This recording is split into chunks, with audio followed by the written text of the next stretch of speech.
aventureiros ao canal Livros que Li, Emoções que Vivi. Eu sou a Andréa Oliveira e hoje venho apresentar para vocês Depois do Divórcio, da autora Maijo. Então, bora lá!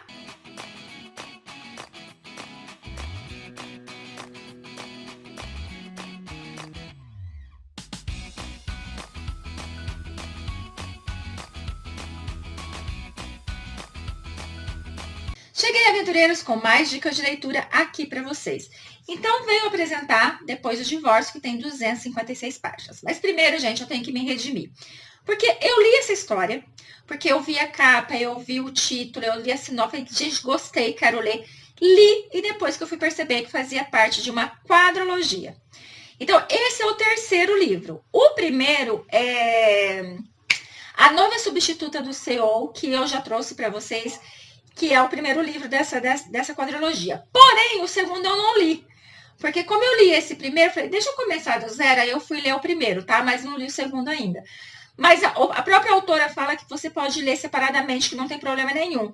Só que como fala de personagens que tem nos outros livros anteriores, então eu acredito que o ideal será ler, assim, na ordem, tá? Eu acho que vai ficar mais entendida a história, você vai se aventurar melhor em toda ela, tá? Então, nessa história aqui, eu venho trazer para vocês o Christian e a Raven. Gente, esse casal é comédia, assim, do início ao fim. Bom, a nossa Raven, então, ela teve uma vida muito complicada com a mãe dela. Porque a mãe dela é aquele tipo de pessoa que queria ser modelo, que queria ganhar fama, que queria usar sua beleza, enfim. Porém, acabou engravidando da nossa Raven e assim ela substituiu todo aquele sonho que ela tinha, né? Ela substituiu, não, ela transferiu todo aquele sonho que ela tinha para a nossa Raven. Então, desde bebê, essa mãe atormenta essa garota, trazendo ela aqui, ó, sobre regras, em cima de regras, como vestir, como falar, como andar, o que comer. E todo o concurso de beleza que tem, ela coloca essa criança. E, gente, se ela não ganha em primeiro lugar, se ela faz uma coisa errada, os castigos são terríveis. Com isso, a nossa Raven, ela cresceu muito traumatizada. Ela cresceu acreditando que todas as mães poderiam ser daquela forma. Então, ela disse que ela jamais casaria, ela jamais teria filhos, porque ela não queria ser igual à mãe dela. Quando ela completou ali seus 18, 19 anos, ela conseguiu a sua independência, ela conseguiu largar da sua mãe. Porém, gente, ela teve que começar do zero, porque a sua mãe, ela foi de uma crueldade com essa menina, gente do céu, porque se não bastava tudo que ela fez ao longo dos anos, o que ela fez no final, assim, foi absurdo. Então, a nossa Raven, quando ela conheceu o nosso Christian, que é um ex-jogador de futebol, que é um deus grego, claro que tem que ser um deus grego, senão a gente não aceita, ela ficou muito apaixonada, muito interessada, muito envolvida. E foi tão intenso o que eles viveram, que depois de 6 meses eles estavam se casando. Por mais que ela disse que não queria se casar, ela acabou se casando com ele. Algum tempo mais tarde, alguns anos mais tarde, veio o divórcio. Pelo fato que ela não podia dar o que ele mais queria, que era um filho. E ela achou injusto ela ficar com ele, sabendo que não poderia dar o que ele queria. Então, dessa forma, ela optou pelo divórcio e como ele disse que ele jamais prenderia ela, ele acabou dando o divórcio. Só, gente, que não tem como eles ficarem afastados. Porque a química que eles têm entre eles, gente do céu, o desejo, o tesão que eles têm entre eles é muito grande. Então, assim, se encontram, ponto, já vão parar na cama. Não tem como ser o contrário disso. E o pior ainda, eles são tão apaixonados um pelo outro que um não dá sossego pro outro. Eles não conseguem seguir em frente. Porque assim, se ele tá com uma garota e ela descobre, ela vai atrás, ela dá um jeito de fazer com que eles não terminem juntos. A mesma coisa ele. Então, um empata o outro, um atrapalha o outro. Então, não tem como eles seguirem em frente, gente. E eles, todas as vezes que se encontram, sim, eles terminam. Primeiro brigando, né? Primeiro eles brigam, eles alfinetam um ao outro, eles acusam um ao outro e depois eles finalizam rolando na cama, matando o desejo, matando a vontade que um tem do outro. Ela, gente, é aquele tipo de mulher que ela entende muito bem que ela não consegue viver sem ele. Porém, o medo dela de ser mãe é maior. Então ela acaba fazendo com que ele não consiga trazer ela de volta, por mais que ele tente. As cenas de ciúme são maravilhosas entre eles. A provocação que um faz com o outro também é maravilhosa, super adorei.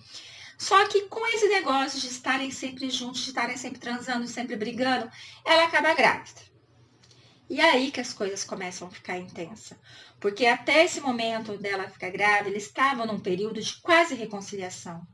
Eles estavam no período que já não tinha tantas brigas mais. Eles estavam no período onde um não saía da casa do outro. Então eu acredito que eles estavam ali amadurecendo o relacionamento deles. Aquele medo dela talvez poderia estar ficando para trás. Não que ela fosse engravidar, mas que ela fosse tomar um cuidado maior e que ela decidisse ficar com ele. Porque de repente ali, no amadurecimento da relação deles, ele decidisse que realmente conseguiria ficar com ela sem filho, que filho não era tão importante para ele.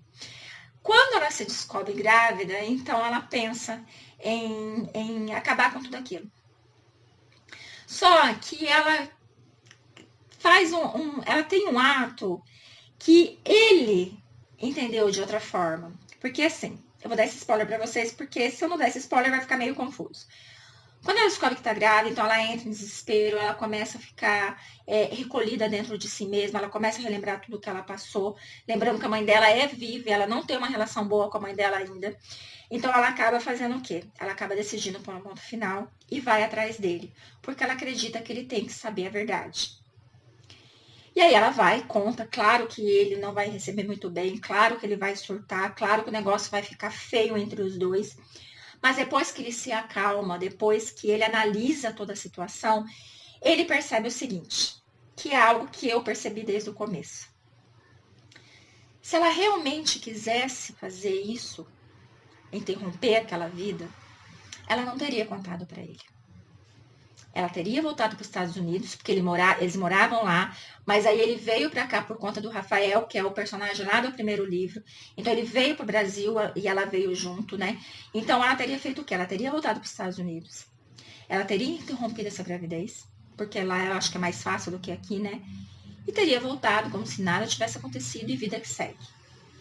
A partir do momento que ela foi falar para ele, que ela foi contar que estava grávida, que ela foi dizer o que ia fazer e o desespero que ela mostrou diante dele, a forma que ela reagiu diante dele, ela estava pedindo para ele, me ajude, não me deixe fazer isso. Então eu também acreditei nisso. Eu acreditei que ela queria um jeito, ela queria uma solução que não fosse acabar com a vida daquele bebê. E assim, depois que ele se acalma, ele vem, ele conversa com ela, ele dá alternativas para ela, para que ela leve a gravidez adiante, para que ela tente aceitar tudo aquilo. Então, a partir desse momento, assim, a cumplicidade deles, a forma que ele trata ela, gente do céu, é lindo. A forma que ele começa a colocar na vida dela essa situação de ser mãe, de repente isso vai dar certo. Então, a forma que ele lida com tudo isso é uma forma que mostra realmente como ele ama aquela mulher. E como ele está decidido não só levar aquela gravidez adiante e de repente ficar com a criança, ou de repente forçar ela a aceitar, mas fazer de uma forma que eles se transformem em uma família, que fiquem os três juntos em paz e harmonia. Então é muito lindo ver a forma do amadurecimento dela em relação a tudo aquilo. Porém, na vida nem tudo é fácil, porém, na vida sempre existe aquelas pessoas que estão aqui para atrapalhar a vida dos outros. Quem aparece na vida dela? A mamãe querida e amável. Porque a mamãe não aceita esse negócio de ter ficado nos Estados Unidos sozinha. A mamãe não acredita que a filhinha não dá atenção para ela. Porque a mamãe é dinheirista.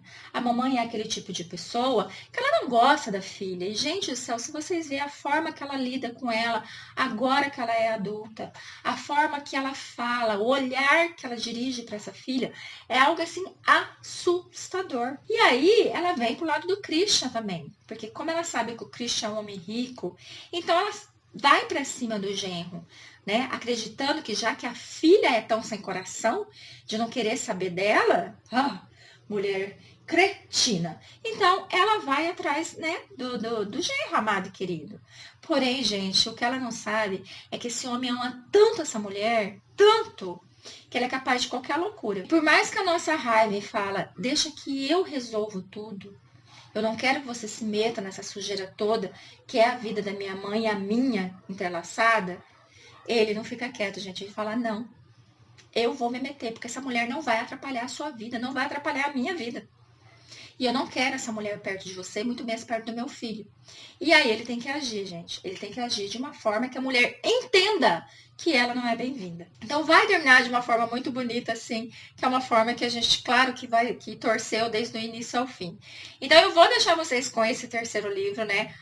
Depois do divórcio, que é muito legal, muito divertido e muito calente, diga-se de passagem, né? Então agradeço muito por sua companhia. Fiquem com Deus. E até a próxima!